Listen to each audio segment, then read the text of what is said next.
Hi, my name is Amy Hedin. If you are a visual learner and see the world in pictures, this may not be the best memorization technique for you. You see, this approach I'm going to teach you is really for more linear people. You know, the people that get excited about Excel spreadsheets and love those bulleted lists? So if that's you, listen up. In the past, if memorizing a presentation felt like you were trying to walk on your hands or bend your arm backwards in the opposite directions, it's because you were, essentially. You see, because memorizing something word for word is trying to get your brain to do something that it was not intended to do. Essentially, it's like trying to walk on your hands. The way the brain was designed, it was designed to memorize the meaning of the word, not the actual word for word sentences. So if you are trying to memorize something word for word, it's very difficult. So please forgive me, I am not a brain doc, and if you are, this is my feeble attempt to explain a very complex function in a simple way. So how this was discovered is researchers took people and they read sentences to them. And then they read a different set of sentences to them and asked them, were those the same sentences?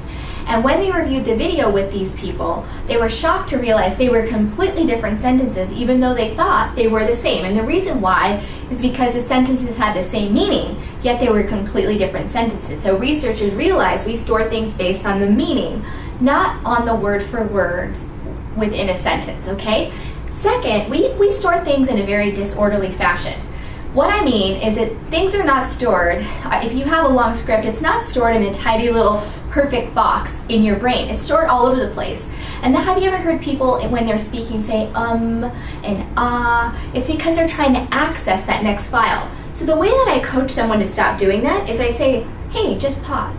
And when I do that, guess what? They stop saying ah and without me pointing it out to them. It's pretty amazing. So Amy, what you're telling me is that if it's impossible, almost impossible to memorize word for word, and I have a speech next week, what do you want me to do? Do you want me to just read it? No. What I want you to do is listen up and I will teach you a way to do it. If you're fortunate enough to be the President of the United States, you probably have an amazing teleprompter that you can use. But for the rest of us, we need to learn how to use our brains in the way it was intended to be used. And this technique is the best I've found, and if you have a better one, call me because I'd love to learn it. Okay, here we go. Step 1, you must write out your script. For those linear people, that means word for word. Now, if you're doing bulleted lists, just listen to my concept. This is not for you. What I mean is for people that want to write out their script word for word, you must write the script before you try to memorize it. And you must get it right. It must be perfect in your mind, because if you try to jump ahead and start to memorize something that you think you're going to edit, your brain knows this and it's going to be very difficult for you to memorize it. So this might take a few revisions. It's typical for my clients to have 3 to 5 revisions on a script before they really can stand back and say that's a good draft. At that point, we start to work on the memorization, but not before. And this is completely normal, well, sort of. Next, we take the perfect script and we do what I call chunking it out. And I know that's not the prettiest term, but if you have a better one, email me because I haven't been able to come up with one.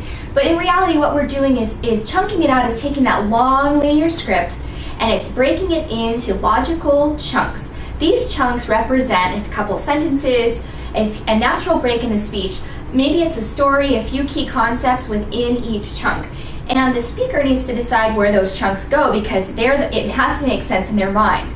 Next, I ask them to come up with one keyword for each of the chunks and write it in the right-hand column on the script. One keyword that will access that information. What a keyword, what does that sentence or group of sentences mean, and come up with one keyword.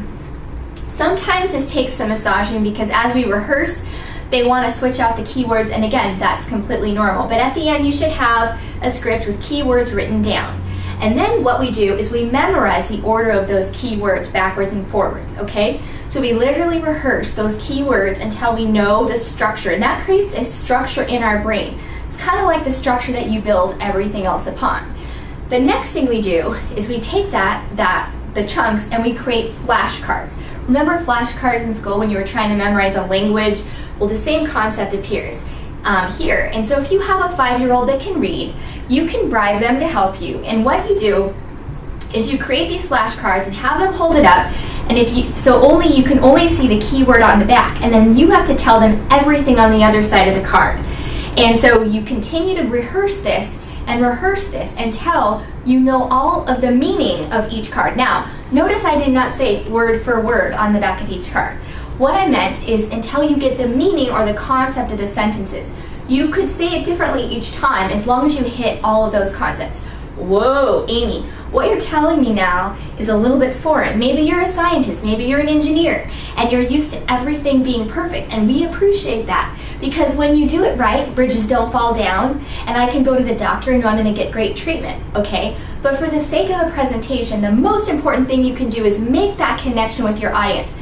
Getting every word on your script is not success. So you have to reassociate success with making a connection. And what I'm saying is it's better to land the meaning of the sentences than hit every word and be completely boring. So what you're going to do is you're going to keep rehearsing with your flashcards until you get it all right and you know it. And at that point, you can start to rehearse the delivery. So just this week, I helped a scientist who had to memorize how to thank 19 people in his remarks, and he couldn't leave anyone out. Imagine the stress of forgetting one single person. And in 5 minutes, I sat down with him, and I heard today that he had the best speech, and he remembered to thank all 19. So this is an amazing way to do it, okay? So now all your cards are in your right pile, you're ready to rehearse. And now you can rehearse without being notes dependent. Now you're not reading from your script, but you're actually rehearsing from memory, and you're grabbing those files in your brain. And I call rehearsing without notes going commando. Now, this is a funny phrase that one of my CEO clients came up with, and as you can imagine, it's stuck in my mind. But you want to be able to rehearse without any notes, because this really amazes your audience when you can go up there and you can deliver this perfect message without any notes and be really engaging. So I encourage you to get to the point where you can go commando as well. So to summarize the steps, step 1, write out your script and rewrite it until you love it. Step 2, chunk it out. Step 3, create a one-word description in the right-hand corner for each. Step 4, create flashcards. Put the keyword on the back, put your copy on the other side, and rehearse until you get it right. Step 5, practice your delivery without notes, and really focus on your gesturing and how you deliver your message. The final thought I will leave you with is that speaking is hard work. It requires ample preparation. To stand up there and really rock it, you have to put in the time. So I'm asking you to commit to put in the time and watch how your speaking confidence grows and grows in the process. Thank you.